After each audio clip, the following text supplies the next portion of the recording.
Bonjour à celles et à ceux qui viennent de nous rejoindre. On va se présenter à nouveau rapidement. Donc, je suis Carole Taudière de Syndex, intervenante spécialisée sur les conditions de travail, la santé et la sécurité. Et je suis accompagnée de Sylvain Girard. Bonjour, Sylvain Girard, Syndex aussi, également spécialisé sur les sujets de santé et de conditions de travail. Pour ce webinaire, on va alterner des temps de présentation qui vont porter sur les deux sujets majeurs en matière de travail hybride, le flex office et le télétravail.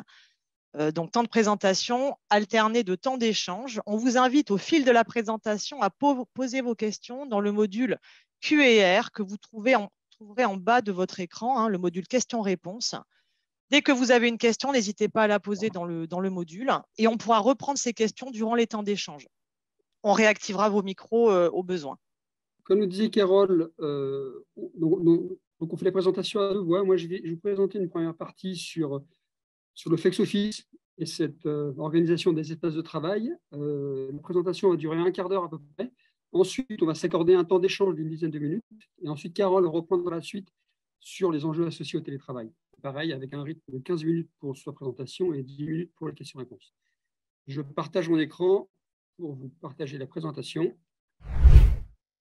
Alors, Flex Office et télétravail, enjeux et rôles des IRP. Voilà, donc, on vous fait cette petite présentation succincte parce qu'effectivement, c'est un sujet qui touche pas mal d'organisations et d'entreprises actuellement qui, depuis la généralisation, la démocratisation de l'accès au télétravail il y a 2-3 ans avec les crises sanitaires, les entreprises en profitent pour réorganiser leurs espaces de travail. Alors, déjà, un élément de définition. Qu'est-ce que c'est que le flex office? En fait, le flex office, c'est la mise en œuvre d'un espace de travail qu'on peut considérer comme étant flexible, dans la mesure où l'idée qu'un poste de travail soit attitré à une personne et uniquement une personne est perdue. Donc, c'est le principe du bureau partagé dans un espace de travail flexible. Le flex office, pour info, c'est un mode d'organisation des espaces de travail qui existe maintenant depuis une vingtaine d'années. Et simplement, ce mode d'organisation des espaces de travail s'est beaucoup démocratisé au cours des dernières années. Et nous, en tant qu'experts auprès des CSE, on a pu faire différentes missions sur ce sujet au cours des 3 dernières années de manière beaucoup plus fréquente qu'avant. Donc, le flex office, c'est le principe qu'un poste de travail est partagé entre plusieurs personnes. Et de ce fait, il y a moins de postes de travail que de salariés. Il y a encore 15 ans, quand une organisation passait en flex office, il y avait 0,9 postes par salarié. C'est-à-dire qu'en gros, il y avait 90 postes de travail pour 100 salariés. Maintenant, ce qu'on constate dans nos missions, c'est qu'on est souvent entre 0,7 postes par salarié et 0,5. Ce qui veut dire que moins il y a de postes de travail, plus l'organisation autour du partage de ces postes de travail est stratégique. Dans certains cas, on voit aussi que le nombre de postes par salarié peut descendre encore plus bas, et notamment pour des populations, je dirais, itinérantes, typiquement les commerciaux ou des consultants dans une organisation. Là, on a pu constater du 0,3 postes par salarié. Alors, bien évidemment, plus une activité est sédentaire, plus le ratio pour cette activité doit être élevé. Et moins la personne est sédentaire, moins il y aura de nombre de postes par salarié.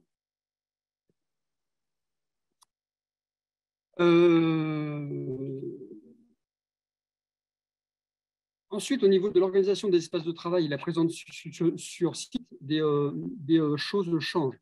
C'est-à-dire que, on y reviendra un petit peu après, mais l'organisation en flex office réfléchit à quels sont les différents espaces de travail qu'il y a dans les locaux. Il peut y avoir des zones calmes, par exemple. Il peut y avoir des zones davantage dédiées à des interactions, typiquement pour travailler en mode projet. Et puis, il y a des règles d'occupation en matière des espaces de travail. J'y viens au point d'après. Et puis, il y a également des choix qui réglementent la venue des équipes sur site. C'est-à-dire que, par exemple, dans différentes organisations, vous pouvez avoir segmentation entre des semaines A et des semaines B, où en semaine A seront privilégiées la venue sur site de telle ou telle équipe, et en semaine B, la venue de telle ou telle équipe. Tout l'enjeu, finalement, dans ce mode d'organisation, c'est que chacun qui vient dans les locaux d'entreprise puisse trouver un poste de travail qui lui convienne en proximité de ses collègues pour travailler normalement et en interaction avec ses collègues de travail. Un point clé dans la mise en œuvre du FlexOffice, c'est la pratique du clean desk. Alors, le clean desk, donc en bon français, c'est le nettoyage du bureau. Le clean desk, c'est le principe de faire place nette au poste de travail que moi j'occupais pour qu'une personne puisse prendre ma place derrière. C'est-à-dire que je dois nettoyer mon espace de travail, je dois débrancher mon PC, ma souris, je dois retirer tous mes effets personnels pour rendre finalement le poste de travail standard, propre et accessible à toute personne souhaitant s'installer pour travailler. Dans les expertises qu'on a pu mener, on se rend compte que la pratique du clean desk, à chaque fois, c'est entre 5 et 7 minutes. Donc, 5 à 7 minutes pour s'installer. Alors, ça peut paraître un petit peu long, mais ça suppose en fait d'aller chercher ses effets personnels, ses affaires, souvent dans un casier, aller au poste de travail, tout brancher et mettre en route le matériel. Voilà. Et dans des organisations, la pratique du clean desk, en fait, elle est paramétrée. C'est-à-dire que vous allez avoir un clean desk qui va se faire la journée. C'est-à-dire que j'arrive le matin, je me log, je m'installe et je me log et je débarrasse mon poste de travail le soir. Dans d'autres organisations où la gestion éventuellement de la pénurie des postes de travail est importante, ça va se faire à la demi-journée. Donc le midi, quand je pars déjeuner, je débranche tout et je range mes effets personnels.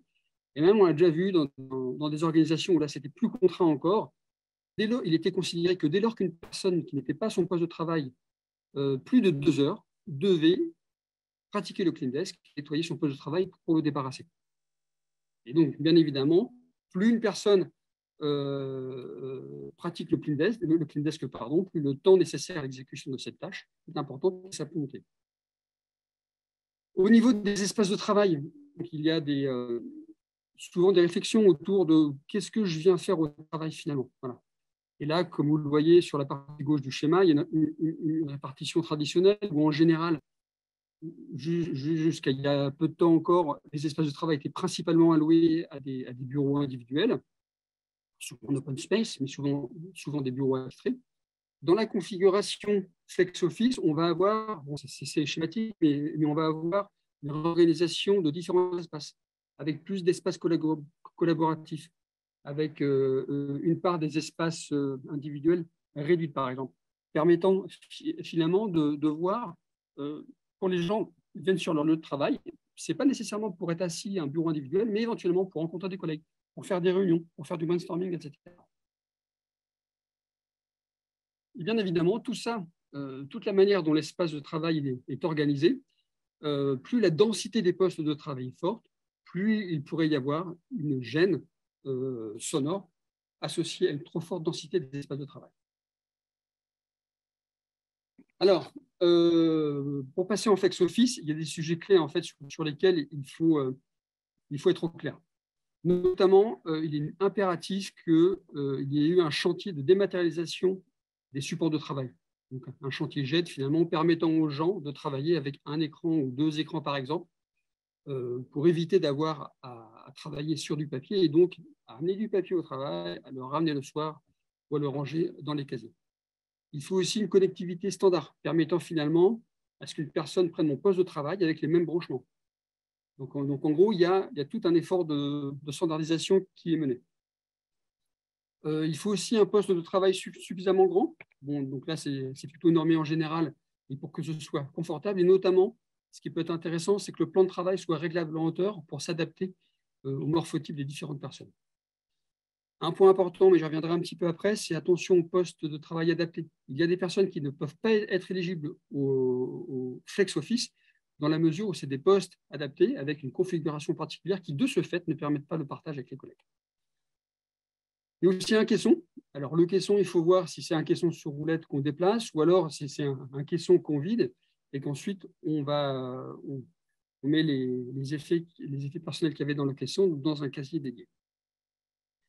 Sur les salles de réunion, comme je le disais tout à l'heure, venir sur le travail nécessite en fait aussi, notamment le sens que de retrouver des collègues de travail, ce qui suppose d'avoir accès à des salles de réunion en nombre suffisant et de manière simple et flexible finalement. Et là, ce qu'on peut voir, c'est que quand ça pose problème, c'est que le dispositif de réservation n'est pas complètement bien pensé ou bien ergonomique. Il y a aussi des bubbles. Donc, ce sont en fait des petites bulles dans lesquelles les salariés peuvent s'isoler. Alors, ce ne sont pas des postes de travail, hein. Ce sont des espaces dédiés en fait pour s'isoler, un quart d'heure, 20 minutes, une demi-heure, voire une heure, pour passer un coup de fil, par exemple. Voilà. Et il est aussi nécessaire de penser la fréquence de nettoyage des postes de travail, parce que bien évidemment, plus on est nombreux à passer sur un poste de travail, plus il est nécessaire d'envisager leur nettoyage. Quelques points de vigilance, donc on vous en propose 3. Ce qui est important, déjà, comme je le disais tout à l'heure, vu que le principe, c'est qu'il y a moins de postes de travail que de salariés, il faut être au clair sur comment est-ce que les postes de travail ont été comptabilisés. Nous, ce qu'on peut voir, c'est qu'il y a différentes manières. Ça peut être un sondage, à un moment donné, des gens qui vont voir dans tous les locaux d'entreprise le nombre de personnes qu'il y a en place. Bien évidemment, il faut le reproduire plus fréquemment pour avoir une vision juste, et notamment avoir en tête que les mardis et les jeudis sont souvent des jours où il y a plus de personnes sur site, alors que les lundis, mercredis, vendredis, il y a moins de personnes. Et donc là, vraiment être au clair là-dessus, et l'employeur de vous expliquer la manière dont il s'y prend pour comptabiliser et objectiver finalement le taux de présence dans les locaux. Les postes de travail, est-ce qu'ils sont bien distincts des autres espaces de travail à disposition? Parce que, en fait, on compte le nombre de places.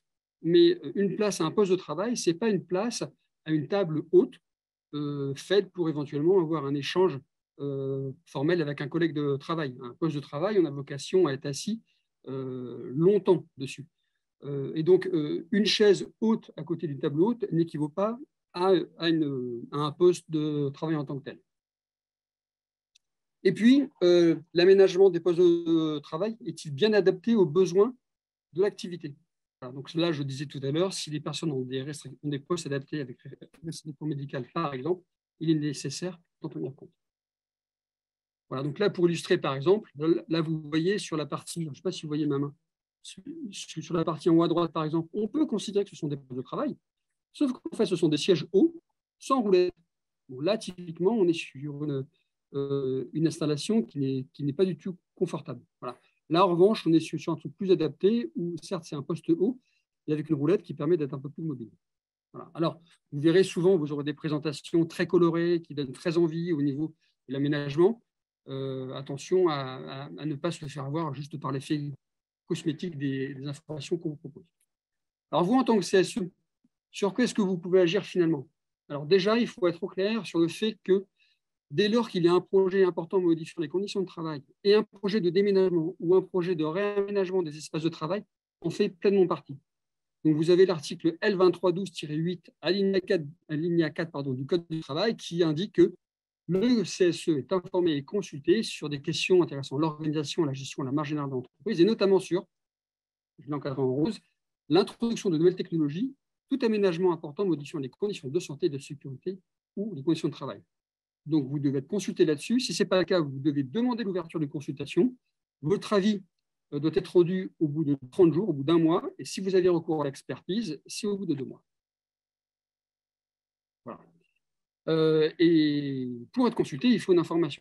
Et donc, une bonne information. Et nous, ce qu'on repère par rapport à ça, donc là, on vous propose en fait 4 grands items sur lesquels la qualité de l'information est importante. Premier point, quels sont les paramètres clés du flex office, donc avec l'hypothèse du nombre de postes par salarié et le détail par unité de travail, département ou service. L'indication du nombre d'espaces de travail dédiés aux réunions et du nombre de personnes que chacun de ces espaces peut accueillir. L'indication des modalités de réservation des salles de réunion et des postes de travail. Sachez que dans des organisations, maintenant, il y a des applications sur le téléphone qui permettent à distance de se réserver un poste de travail le matin en arrivant, par exemple. Deuxième bloc, il y a les règles de vie projetées. Donc, j'en ai parlé, le clean desk, notamment à quelle fréquence est-ce que l'employeur exige que le clean desk soit fait. Troisième point, présentation des futurs espaces de travail et du mobilier. Et donc, avoir une vision fine des plans, en fait, avec sur un plan le positionnement des tables, des chaises, comme ça, vous appréciez la densité, avec une échelle d'indiquer, bien évidemment. La localisation des espaces par type d'activité, donc où est le service juridique, où est le service commercial, par exemple. Présentation du mobilier prévu, avec indication de ses dimensions. et des modalités de prise en compte à des situations particulières, notamment les postes adaptés. Et dernier point, quid des investissements et des économies associées au flex office et à sa mise en place. Ça, c'est quand même un point important parce que le flex office permet de réduire significativement les surfaces occupées et donc les loyers associés. Et donc, ce sont des économies en fait, que l'entreprise fait. Dans ce cadre-là, comme je l'indiquais tout à l'heure, vous pouvez avoir accès à un expert habilité. Donc, c'est vous qui le décidez et qui le votez si vous le souhaitez. Donc, c'est l'article L2315-94 du Code du travail. Faire appel à un expert habilité, comme vous l'avez dit. Le point de vigilance, pour terminer, challenger l'employeur sur le nombre de places disponibles envisagées. C'est important de ne pas se tromper là-dessus, parce que si on se trompe là-dessus, c'est vraiment dommage d'avoir à gérer une pénurie de places de travail pour accueillir les personnes sur site. Les situations de handicap et les situations de variabilité aussi. Il peut y avoir des métiers où, par exemple, il faut une unité de travail, une unité centrale en dur, par exemple, typiquement à l'informatique ou des métiers particuliers. Donc, typiquement, ce sont des genres de postes de travail qui peuvent être partiellement ouverts au partage de bureaux. Soyez attentifs à la densité des postes de travail, même si les gens ils sont moins souvent du fait du télétravail derrière. Avoir un espace de travail trop dense, ça crée de l'inconfort, et notamment des bruits et les gênes occasionnés par les circulations aussi. Et portez votre attention sur la qualité de l'aménagement des espaces de travail, donc moquettes, sol, plaques au plafond pour absorber les sons. Voilà. Et dernier point, comme je le disais, le passage en flex permet de faire des économies parce que c'est une réduction des surfaces louées. On diminue aussi le nombre de postes de travail. Et il y a en tête, alors je disais une information la semaine dernière, un poste de travail en France, c'est entre 10 et 12 000 euros a priori à l'année. Donc vous voyez bien que ce sont des économies assez fortes et c'est pour les activités de service, souvent le deuxième poste de charge après les salaires. Ça fait des économies. Donc, objectiver ces économies et rendre visibles ces économies, ça peut vous permettre d'avoir un repère fort pour engager des négociations sur la redistribution de ces économies à l'occasion des différents moments de négociation, donc soit au moment du passage en télétravail, soit aussi au moment de l'NAO et de la QDCP. Voilà, j'en ai terminé. C'était un peu rapide. J'essaie de tenir en un quart d'heure. Je suis disponible pour répondre à vos questions. Alors, il y a eu quelques questions sur le module questions-réponses. Thérèse pose la question suivante. Comment on gère l'ergonomie du poste de travail en lien avec ce que tu as présenté, Sylvain, sur le Clean Desk? Réglage de la chaise, notamment en 5-7 minutes, parce que c'est effectivement la connexion de l'équipement, mais c'est aussi réglage de la chaise, réglage du poste de travail. Ouais.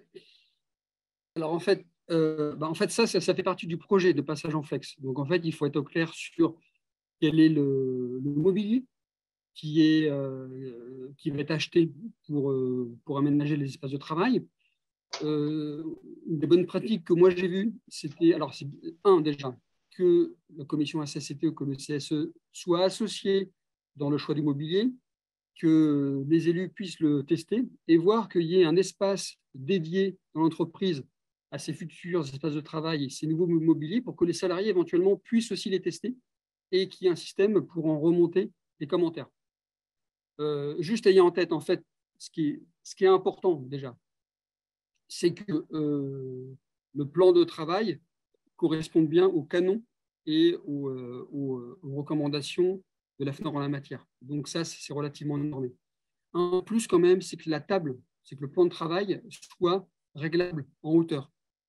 On peut le voir, on n'a pas tout le temps, mais on peut le voir quand même de temps en temps. Il y a des fournisseurs qui sont spécialisés là-dedans. Ça, c'est quand même assez pratique. C'est-à-dire que du coup, une personne qui fait 1m65 ou une personne qui fait 1m90 pourra partager un même plan de travail du fait de la possibilité de le régler. Après, par rapport au siège, vous pouvez aussi solliciter le service de médecine du travail pour qu'il donne son avis sur le mobilier qui est proposé. Voilà. Dans les services de médecine du travail, il y a des personnes spécialisées, notamment en ergonomie, qui peuvent amener leur regard sur le mobilier qui est proposé. Mais en tout cas, c'est un point important, c'est un des éléments clés du dossier d'information-consultation qui vous y remet. Est-ce que le micro de Thérèse a été réactivé, je pense? Est-ce que ces éléments répondent à la question? Allez-y, Thérèse. Oui, bah oui, ma question, c'était, je me dis que quand on arrive à un poste, déjà, va falloir rebrancher son PC, ressortir, bon, ouais, c'est vrai qu'on dit qu'on est zéro papier, mais enfin, on a toujours, un minimum de papier qui va avec. J'ai des collègues qui ont, 3 écrans, d'autres qui en ont qu'un seul. Il y a des dispositifs pour poser les pieds, et cetera. Alors après, tout ça est lié au fait qu'on a un bureau qui n'est pas réglable en hauteur. C'est vrai que le bureau qui est réglable en hauteur, résoudrait, peut-être pas mal de points. Mais c'est pour ça, je me dis, on arrive, on règle pas obligatoirement sa chaise. 5 à 7 minutes, c'est à chaque fois que j'arrive tous les matins, je dois régler, la hauteur de mes accoudoirs, la distance, du siège, et cetera. Je me dis que ça va prendre plus que 5 à 7 minutes, donc amener le risque qu'on règle plus son poste, pour, gérer l'ergonomie. Oui, après, il peut y avoir des communications de l'employeur sur les bonnes pratiques, comment bien s'installer à son poste de travail avec les recommandations de la FNOR en la matière. Après, est-ce que le temps que ça prend pourrait conduire à ce que les gens soient mal installés? C'est possible. Mmh. Nous, ce qu'on observe, c'est que c'est souvent ça. C'est souvent ça. Et donc, ce qui est déterminant quand même, je pense, en fait, c'est un des points à avoir en tête, c'est qu'il ne faut pas que la pratique du clean desk, soit trop fréquente. Si je m'installe 5 à 7 minutes une fois le matin en arrivant, mais pas à mon retour de pause le midi, c'est mieux que si on me l'impose fréquemment. Et ça, je pense que c'est des éléments de discussion forts que vous pouvez avoir avec l'employeur au moment du projet de passage en flex office. OK, merci. On a une question d'Adrienne sur le même sujet de l'aménagement du poste de travail, hein, avec un fauteuil ergonomique recommandé par le médecin du travail. Est-ce qu'Adrienne, est-ce qu'on peut, Mathieu, activer le micro d'Adrienne? Bonjour. Bonjour, vous m'entendez? Oui, très Oui, bien. c'est bon, d'accord, oui.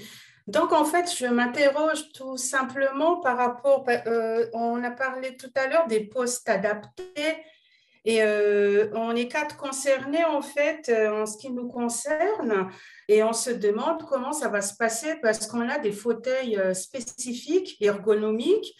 Et donc, est-ce qu'il faut tous les matins le sortir, le soir le rentrer, comme il faut faire place nette sur le bureau? Donc, c'est un peu embêtant pour nous parce qu'on ne va pas s'amuser à faire ça tous les jours. Bien sûr. Non, mais c'est une excellente question. C'est-à-dire que là, en pratique, votre poste de travail, qui est un poste adapté avec un siège particulier, n'est pas ouvert au partage des postes de travail en flex office. En fait, ce sera, pour faire rapide, un poste sédentarisé qui vous sera dédié. C'est-à-dire, donc, on a, j'ai vu les plans, donc il y aura 14 PT, positions, et sur les 14, donc, il y en a 4, on va dire, ça va être privatisé entre guillemets. Et Logiquement, les c'est autres ça. n'utilisent pas, c'est ça? Logiquement, c'est ça, puisque en fait, le concept du flex office et du Clidesk, c'est de partager des postes standards. Justement, oui. Et en fait, Oui. vous n'êtes pas sur un standard.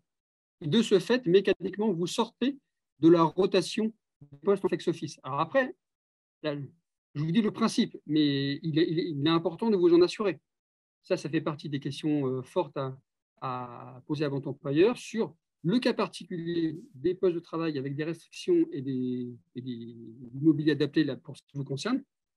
Comment est-ce que c'est géré dans le projet de passage en flex office et de bureaux partagés? Oui, d'où l'enjeu de faire cette identification des postes qui réclament un aménagement spécifique au cours de l'information-consultation préalable au déploiement du flex office. C'est l'un des enjeux. Tout à fait. D'accord, merci. On a le temps de prendre une autre question parce qu'il faudra qu'on enchaîne après avec la deuxième partie. Il y aura à nouveau un temps de questions-réponses sur la partie télétravail. On a une question de Guillaume, par exemple, Guillaume Gounod. On peut activer son micro sur le temps, la prise en compte du temps passé à la mise en place, justement. Ah, Bonjour. à partir de... Vous m'entendez? Oui, bonjour. Oui. En fait, nous, on a une partie des personnels qui pointent et qui pointent sur leur ordinateur. Donc, on a déjà soulevé ce point avec la direction en disant comment est-ce que vous allez prendre en compte le temps d'installation. Alors, pour avoir travaillé dans l'industrie, je sais qu'il y a des règles qui existent dans l'industrie où on pointe uniquement une fois qu'on est en tenue de travail. Mais là, la mise en place du poste, je pense pas qu'on puisse considérer que c'est d'être en tenue de travail, en fait. Voilà.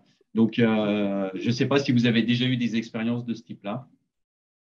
Non, alors en fait, moi, je ne l'ai pas vu en tant que tel parce que ce n'était pas sur des populations qui devaient pointer. C'était plutôt voilà, des personnes au forfait notamment. Donc, ce cas particulier, je n'ai pas de réponse en tant que tel. En revanche, vous êtes dans les locaux de l'entreprise. Vous êtes déjà à disposition de l'entreprise. Si vous avez un accident en vous rendant à votre poste de travail, ce sera un accident du travail. D'accord. Alors après, est-ce que le temps se décompte à partir du moment où vous vous loguez ou à partir du moment où vous êtes sur site pour vous installer? Ça doit faire partie, là, pour le coup, d'un objet de discussion un peu serré avec l'employeur. Ouais. Oui, en fait, il faut que les employés se connectent sur l'ordinateur et aillent dans une application particulière pour dire « je commence à travailler ». Et donc, leur temps de travail se décompte à partir de ce moment-là et après, ils peuvent se déconnecter ou se dépointer. Voilà, les 5 à 7 minutes d'installation tous les jours. Et au bout de l'année, ça fait un certain nombre d'heures, voire de jours qui ne seront pas pris en compte dans leur temps de travail. Oui, tout à fait. Peut-être qu'en tout cas, une consigne, une recommandation à faire sur ce point-là est importante parce qu'on pourrait aussi très bien considérer que la personne arrive à son poste ou son PC et se connecte et ensuite fait les réglages pour l'installation de son poste de travail. Là, je suis désolé, je ne peux pas vous donner de réponse. D'accord. Non, mais… En fait, il faudrait peut-être une recherche un peu plus poussée. Très bien. Mais oui, c'est ça. C'est typiquement un élément de la vraie vie, en tout cas, à mettre à plat pour pas qu'il y ait de louper là-dessus et d'incompréhension aussi. Merci. Merci. Il reste sans doute des questions. J'en vois quelques-unes dans le chat. Vous en avez peut-être d'autres. Vous pouvez les conserver ou les poser. Si vous ne l'avez pas déjà fait, on pourra les reprendre en fin de présentation. On va faire le complément là, de ce qui a déjà été présenté avec une petite présentation sur le télétravail. Je partage mon écran. Voilà, et on fera à nouveau un temps d'échange à l'issue de la présentation. Alors, quelques mots sur le télétravail, qui est le complément, le pendant du développement du flex office. Le télétravail, petit tour d'horizon d'abord sur le taux de télétravailleurs. Le télétravail, c'est devenu un mode de travail habituel pour 1/5 des travailleurs et travailleuses. Alors, vous voyez, 1/5, c'est un peu plus de 20%. C'est quand même pas une majorité. Dans la dernière étude d'ARES menée au cours de la crise sanitaire qui s'est achevée en avril 2022, c'était un peu plus de 20%. Il y a des variations selon certaines enquêtes, mais c'est toujours dans les mêmes taux à peu près. Donc, ce n'est pas une majorité de travailleurs, de salariés, mais c'est quand même 20%. C'est devenu habituel pour cela, alors que c'était seulement 4% en 2019 avant la crise sanitaire. Avant la crise sanitaire, c'était vraiment un mode de travail tout à fait marginal et exceptionnel qui ne concernait qu'une minorité de travailleurs. C'est maintenant un mode de travail habituel pour 1/5. Alors, sur la fréquence, vous voyez, il y a des détails là dans l'enquête d'ARES. Vous voyez la main ici. Pour 2%, c'est seulement quelques jours par mois. Pour 5% des salariés, c'est 1 jour par semaine. 8%, le plus, c'est 2 jours par semaine. Vous voyez, 8% des salariés qui sont en télétravail 2 jours par semaine. 4%, 3 jours par semaine. Et puis, 4 à 5 jours, 2%, ça reste quand même une minorité. Un télétravail vraiment à très haute fréquence, voire permanent, ça concerne une minorité. Cette part de télétravailleurs varie très fortement selon le secteur d'activité. C'était assez intéressant les données de cette enquête d'ARES parce qu'on voyait des variations, regardez ici, sur les secteurs d'activité, des variations très très fortes selon le domaine. Dans le secteur de l'information et de la communication, 73% de télétravailleurs réguliers, au moins un jour au cours du mois précédent. 73%. Dans les activités financières et d'assurance, plus de la moitié des travailleurs également en télétravail régulier. Et puis, vous voyez, hein, tout un continuum, hein, jusqu'à des secteurs type enseignement, santé humaine, construction, hébergement, restauration, où évidemment, on a un taux de télétravailleurs très, très faible. Le télétravail ne concerne dans ces secteurs qu'une faible partie des salariés. Très peu de postes sont télétravaillables. C'est vrai aussi, suivant la taille de l'entreprise, hein, on voit ici dans ce graphique à droite que le taux de télétravailleurs est fonction de la taille de l'entreprise. Plus l'entreprise est de taille importante, plus le taux de télétravailleurs sera important. Vous voyez ici, 500 et plus, entreprise de 500 salariés et plus, 28% de télétravailleurs, alors que dans les entreprises de 10 à 19 personnes, c'est seulement 10%, 11% quasiment. Voilà. Donc, une grande hétérogénéité des situations suivant les secteurs d'activité, suivant la taille de l'entreprise. Une grande hétérogénéité aussi parfois au sein d'une même entreprise. Hein. On a des activités qui sont des postes qui sont télétravaillables et d'autres qui ne le sont pas du tout. Donc, une situation très, très hétérogène. Ce qui explique que, on le voit nous dans nos enquêtes, la question de l'accès au télétravail peut constituer un enjeu d'équité dans l'entreprise, c'est-à-dire que l'accès de certains au télétravail, l'empêchement pour d'autres, peut conduire à un sentiment d'iniquité. Et ça devient, en fait, au fur et à mesure que le télétravail se développe, hein, ça devient un enjeu majeur. Parce que c'est un mode de travail qui est quand même plébiscité par les salariés. On voit, nous, dans les enquêtes que nous réalisons dans les entreprises, qu'il y a quand même de fortes attentes sur le télétravail. Pas d'un télétravail à 100%, à 5 jours par semaine, mais d'un télétravail régulier, à 2 ou 3 jours par semaine. Il y a une attente quand même très majoritaire des salariés pour pouvoir faire du télétravail. Et donc, ça devient un enjeu d'équité important dans l'entreprise. Hein. Donc, évidemment, un sujet à prendre en compte pour les représentants du personnel, et pour les organisations syndicales dans le cadre des négociations. Alors, pourquoi cette attente? Quelles sont les motivations des télétravailleurs? On a évidemment, parmi les premiers motifs de souhait de télétravailler, la question de l'équilibre l'amélioration de l'équilibre entre vie professionnelle et vie privée. Par le télétravail, on peut réduire le temps de trajet, domicile-travail, hein, ça c'est une première motivation. La seconde, c'est qu'avec le télétravail, on peut mieux concilier ses impératifs personnels, par exemple prendre un rendez-vous médical, amener ses enfants à l'école ou les ramener le soir, avec les exigences professionnelles. Ça, c'est évidemment, bon, tout le monde y pense spontanément, hein, c'est une motivation qui arrive en tête, hein, qui est parmi les premiers motifs de souhait du télétravail. Mais il y a d'autres motifs que nous voyons dans nos enquêtes, qui sont relevés aussi dans les enquêtes nationales, et qui portent sur les conditions de l'activité, le contenu de l'activité. Beaucoup de travailleurs disent préférer le télétravail parce que ça leur permet une plus grande autonomie dans leur travail et parfois une moindre pression hiérarchique, et parce que ça leur permet aussi une plus grande efficacité dans le travail. Quand on est en télétravail, on travaille au calme, on est moins interrompu, il y a moins de sollicitations et on peut donc travailler de façon plus efficace. Et voilà, gagner en efficacité, en productivité dans son travail et mieux réussir à faire face à sa charge de travail. Ça, c'est une motivation qui vraiment se révèle dans les enquêtes que nous menons sur le télétravail depuis son développement avec la crise sanitaire. Alors, c'est un mode de travail plébiscité, mais attention, c'est un mode de travail qui peut entraîner des effets sur les conditions de travail, des effets néfastes, et des atteintes à la santé. Pourquoi? Parce qu'il entraîne une augmentation de la charge de travail et une densification du travail. Ça commence à être bien documenté dans les enquêtes nationales, notamment de la DARES. On le voit nous aussi dans les expertises que nous menons dans les entreprises.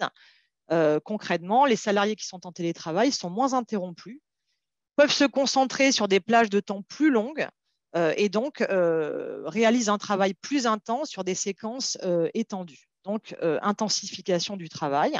Des temps de pause. Alors, la densification, c'est que les temps de pause aussi sont réduits puisqu'ils ne donnent plus lieu à des échanges informels avec les collègues.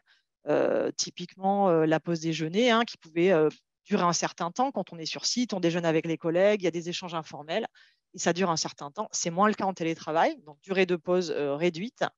Des régulations informelles qui ne peuvent plus avoir lieu puisqu'on n'est plus sur site, on est seul chez soi, et qui vont être remplacés par des échanges formels. Et donc, ça va conduire à l'organisation de rendez-vous téléphoniques ou la plupart du temps, de plus en plus, de réunions en visioconférence.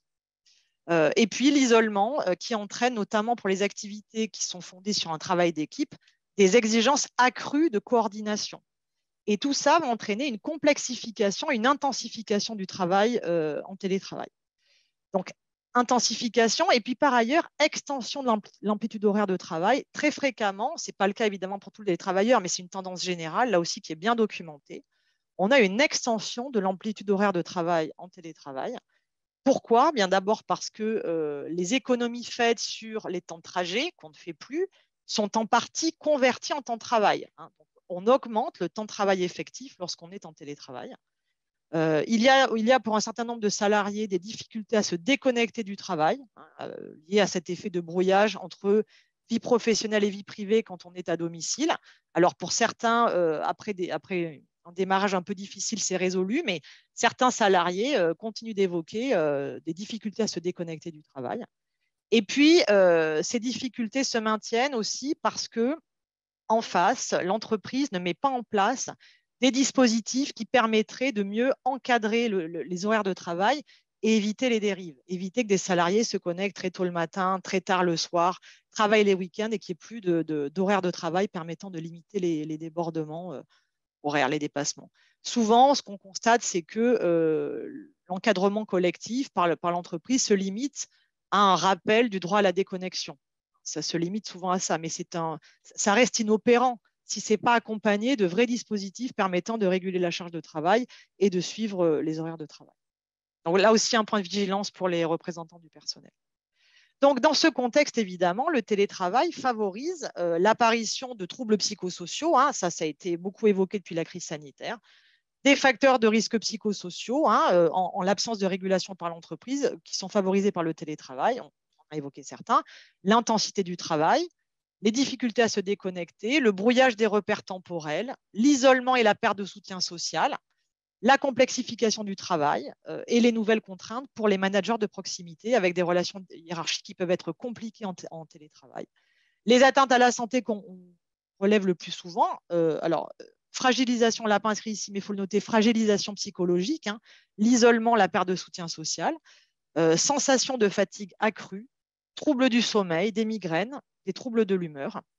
Et puis attention, parce que quand on pense au télétravail, on pense spontanément aux risques psychosociaux, mais il ne faut pas oublier les risques physiques.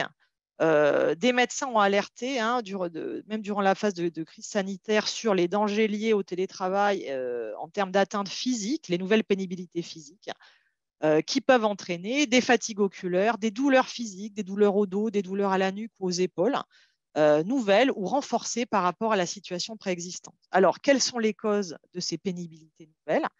Évidemment, c'est le problème de la mauvaise installation au domicile. On n'a pas de bureau adapté, on n'a pas de siège ergonomique, on n'a pas de lumière du jour. On est dans une situation de travail qui est inconfortable. Donc ça, évidemment, c'est un facteur qui induit de la pénibilité. Mais si les atteintes à la santé sont observées, c'est parce qu'ils se combinent avec d'autres facteurs. Donc il y a cette mauvaise installation, mais combinée avec des horaires de travail très étendus et avec davantage de sédentarité.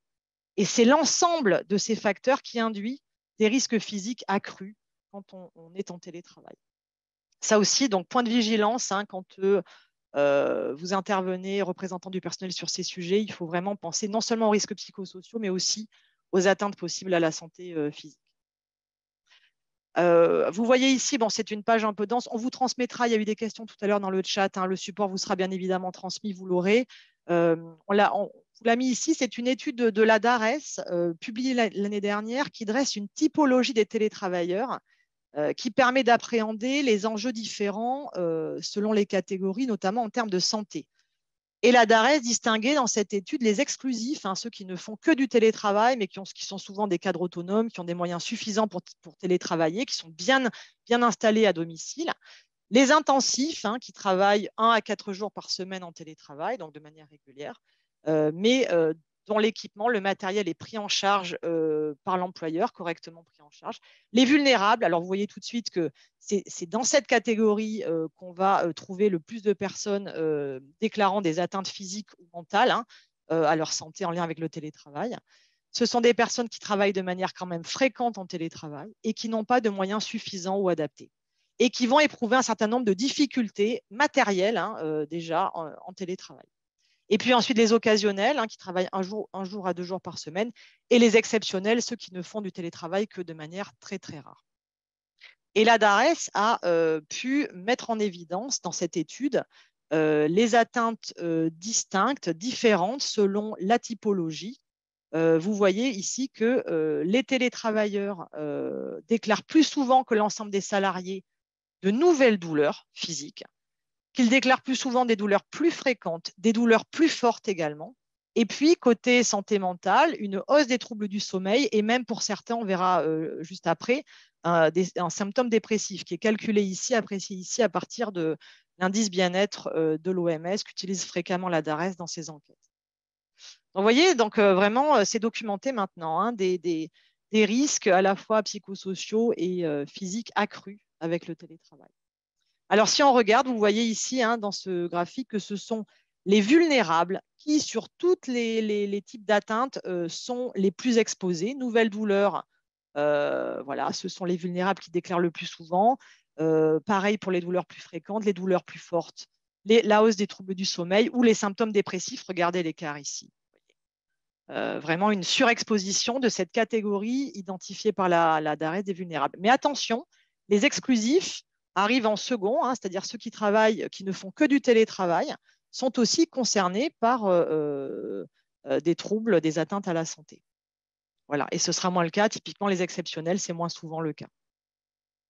Donc, c'est une approche qui est assez intéressante, cette typologie fournie par la DARES, pour appréhender les enjeux en matière de conditions de travail et d'impact sur la santé.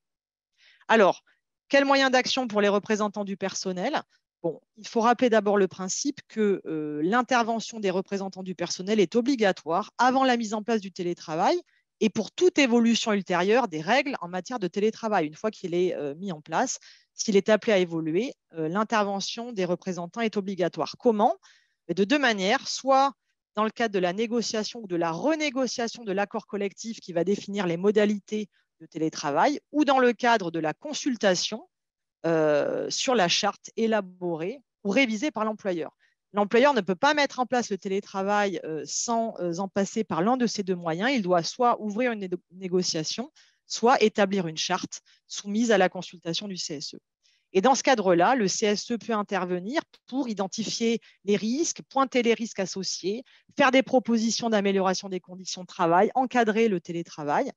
On vous recommande de commencer évidemment par faire une enquête sur le sujet, une enquête auprès des salariés, pour commencer par dresser un état des lieux du télétravail dans l'entreprise, les attentes des salariés, les difficultés, les risques identifiés, les attentes d'amélioration, les points à améliorer.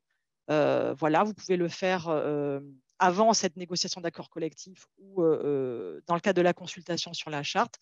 Vous avez comme prérogative le recours à l'expertise qui peut vous permettre, alors nous, on vous le dit, c'est souvent le cas, on est sollicité, c'est dans ce cadre-là que nous menons les enquêtes sur le télétravail. Vous pouvez faire appel à l'expertise pour que l'expert vous aide à réaliser cette enquête de différentes manières, par des entretiens avec des salariés, par une enquête par questionnaire, de manière à identifier les attentes, les points de vigilance sur les risques, les pistes d'action pour améliorer les conditions du télétravail. Voilà, ça peut être fait dans différents cadres, voilà, selon les cas. Les paramètres clés sur lesquels intervenir, c'est-à-dire les points clés à améliorer au regard de la situation existante. D'abord, il nous semble qu'il y a la question des conditions et des modalités d'accès au télétravail. On l'a dit tout à l'heure, c'est devenu un enjeu d'équité dans l'entreprise. Donc, il faut mettre en place des critères justes, clairs et partagés d'accès au télétravail. Deuxième gros sujet, c'est la question des moyens matériels du télétravail et l'usage des outils numériques. Bon, c'est par principe, l'employeur doit fournir aux salariés les moyens matériels nécessaires à l'exécution du contrat de travail. Donc, c'est un point important. Il y a beaucoup de retard sur ce sujet. Il faut définir les moyens matériels nécessaires qui soient mis à disposition ou prévoir une indemnisation forfaitaire pour l'achat d'équipements par les salariés.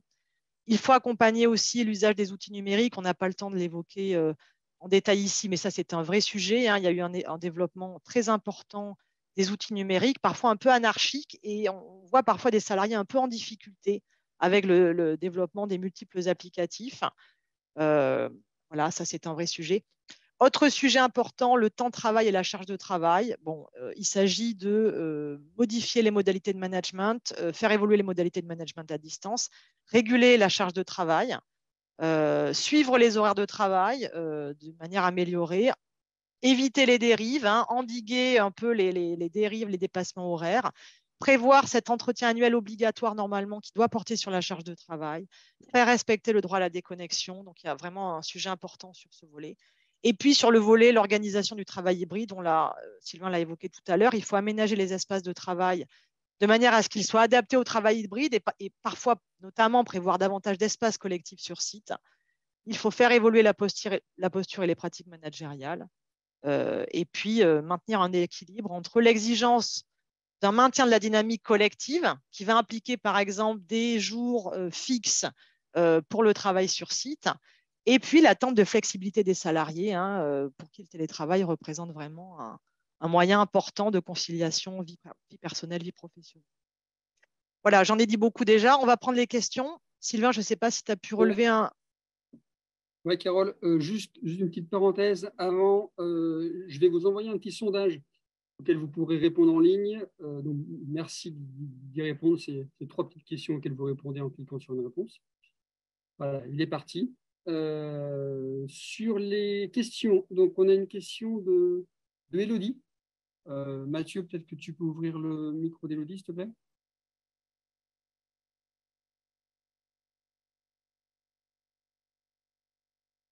Voilà, c'est bon, Élodie, vous pouvez y aller. Allez-y.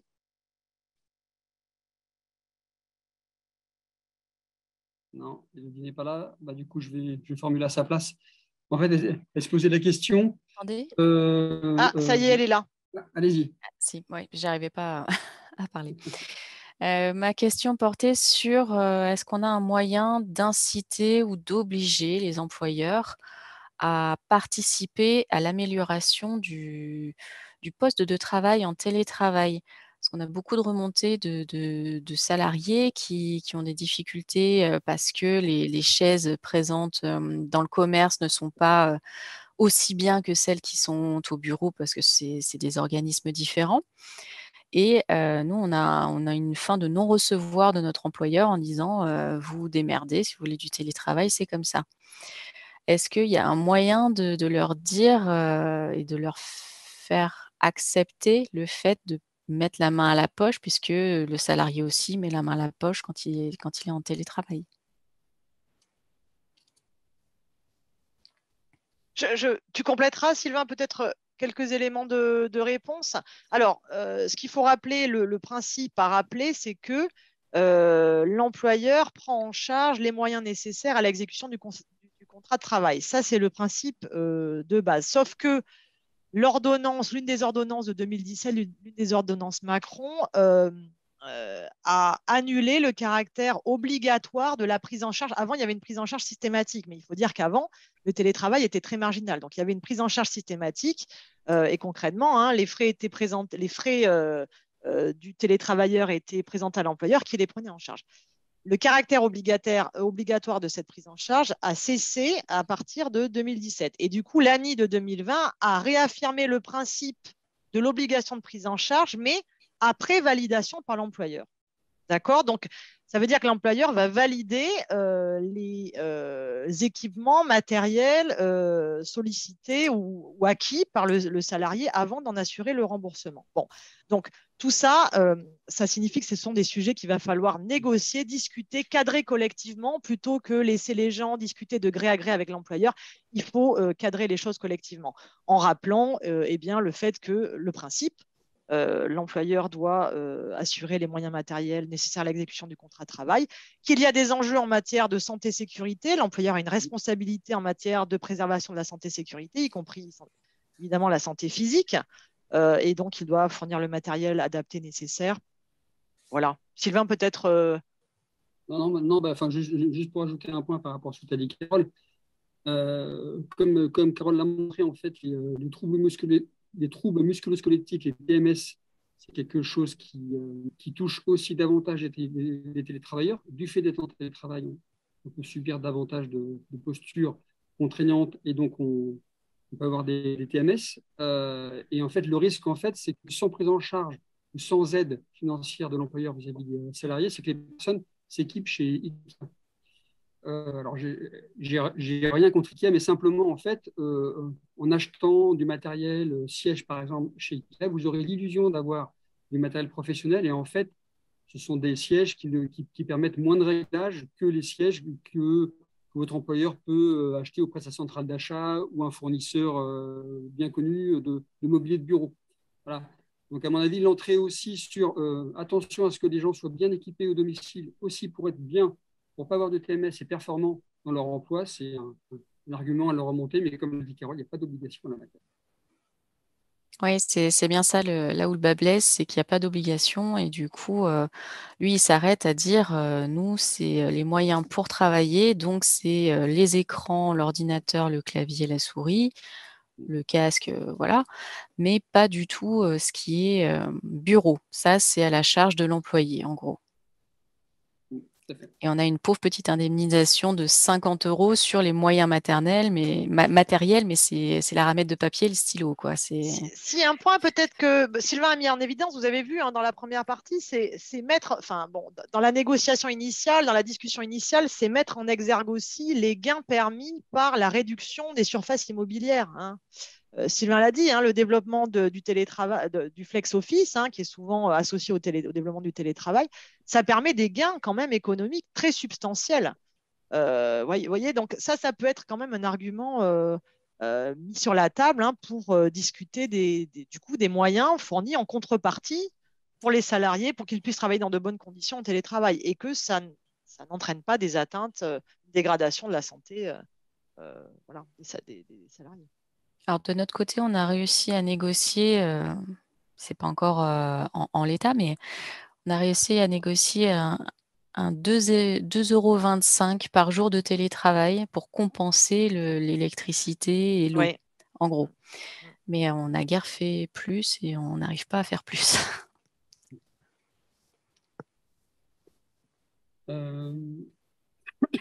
Ensuite, est-ce qu'il y a une autre question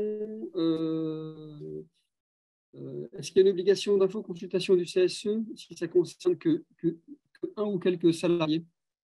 Donc, j'imagine que c'est pour le passage en télétravail. Ça, c'était une question d'Olivier. Oui, alors si c'est très très exceptionnel, très réduit, c'est simplement en fait, dans ce cadre-là, en fait, il y a l'obligation du consentement du salarié. Ça doit être formalisé de manière écrite. Il doit y avoir une formalisation écrite, un accord du salarié pour le passage en télétravail. Après, sur l'obligation d'information consultation, c'est sur le télétravail comme sur d'autres tout type de changements. Ce que dit la jurisprudence sur le sujet, c'est-à-dire les décisions de justice qui permettent qui définissent la manière correcte d'interpréter ce droit à consultation, ce que Sylvain évoquait, le L2312-8, alinéa 4, le CSE est informé, consulté pour tout changement important. C'est lorsque au moins une partie des salariés est concernée. Ça signifie que lorsque c'est juste un salarié, ça n'ouvre pas droit généralement à information consultation. Il faut qu'une partie des salariés soit concernée. Voilà. Mais ce qui est vrai du télétravail est vrai de tout autre type de changement. Changement de contenu de poste, changement de l'aménagement de l'espace de travail, changement d'outils de travail, réorganisation. Voilà. Il faut que ça concerne un nombre, une partie des salariés, et pas un seul, c'est ça la limite, pour donner droit à information consultation. D'accord. Pour terminer, juste une question, puis après on va conclure. Il y avait une question d'Aline qui disait qu'elle est confrontée dans son entreprise à la difficulté de reconnaissance d'accident du travail en télétravail. Alors c'est un sujet d'actualité en tête, juste quelques éléments de repère en la matière. Ayez en tête qu'à partir du moment donné où vous avez un accident et sur les horaires de travail, sur le lieu de travail, et que vous êtes en lien de subordination à l'employeur, c'est un accident du travail. Ce qui est particulier, c'est que quand vous êtes à domicile, effectivement, vous pouvez subir un accident. Si cet accident a lieu sur les horaires de travail et que vous étiez sur votre lieu de télétravail, il n'y a pas de raison de contester le fait qu'il s'agit d'un accident du travail. Ce ce qui se passe pour le cas de la limite, c'est qu'en fait, l'employeur émet des réserves dans la reconnaissance de l'accident du travail en tant que tel. Et derrière, il y a tout un processus au niveau de la sécurité sociale qui se met en place avec une enquête. Il est important d'avoir que le salarié, en fait, soit en situation de mettre en visibilité l'horaire de l'accident et qu'au moment où son accident a eu lieu, il était dans les horaires d'exécution du travail et sur son lieu de télétravail. C'est sûr que s'il a un accident alors qu'il n'est pas chez lui, alors qu'il est à 20 km de chez lui, alors qu'il doit être sur son lieu de télétravail, là, l'employeur peut effectivement émettre des réserves. Mais s'il est sur son lieu de télétravail et pendant les heures de télétravail, normalement, il n'y a pas trop de difficulté à le faire reconnaître en tant qu'accident du travail. Voilà pour cette petite parenthèse. Il y a d'autres questions, on ne pourra pas répondre à tous. Si vous avez des questions à nous poser, n'hésitez pas à nous contacter. On va terminer la présentation. Carole va vous faire le petit speech de fin et notamment, vous aurez nos coordonnées à la fin de la présentation. Oui, alors, on vous envoie effectivement tout le support va vous être transmis en fin de semaine. Vous aurez également le replay de ce webinaire qui sera disponible sur notre site et donc le support, vous pourrez le transmettre, n'hésitez pas à vos collègues. S'il y a des questions qui demeurent, n'hésitez pas, parce qu'on n'a pas pu répondre à tout, n'hésitez pas à les adresser, à les poser sur notre site internet. Vous verrez sur syndex.fr, il y a un module, une rubrique contact. Vous pouvez poser les questions, n'hésitez pas. Voilà. Et puis, nous vous donnons rendez-vous pour notre prochain webinaire qui aura lieu le 15 juin à 11 h et qui portera sur la formation professionnelle, la formation des représentants du personnel. Les droits à formation, les besoins spécifiques de formation, les opportunités selon les situations en matière de formation. Sylvain, on n'a pas affiché, je crois, les résultats du sondage. Oui, alors attends, je vais le faire. Bon, on pourra vous les transmettre avec le support. Je partage l'écran, voilà. Hop, hop. Si, c'est affiché, c'est bon. C'est affiché. C'est bon? Ok. Ok. Voilà, et ce que je n'ai pas fait, je partage à nouveau mon écran. Vous retrouverez sur l'écran, oui, évidemment, donc les contacts, c'est sur le site de Syndex. Et sinon, n'hésitez pas à nous contacter, donc Carole Taudière et Sylvain Girard, au numéro qui s'affiche ici. Vous les retrouverez sur le support que nous vous transmettrons dans la semaine. Merci à vous. Merci à toutes et à tous d'avoir participé à ce webinaire. Bonne journée et bonne semaine. Au revoir. Au revoir.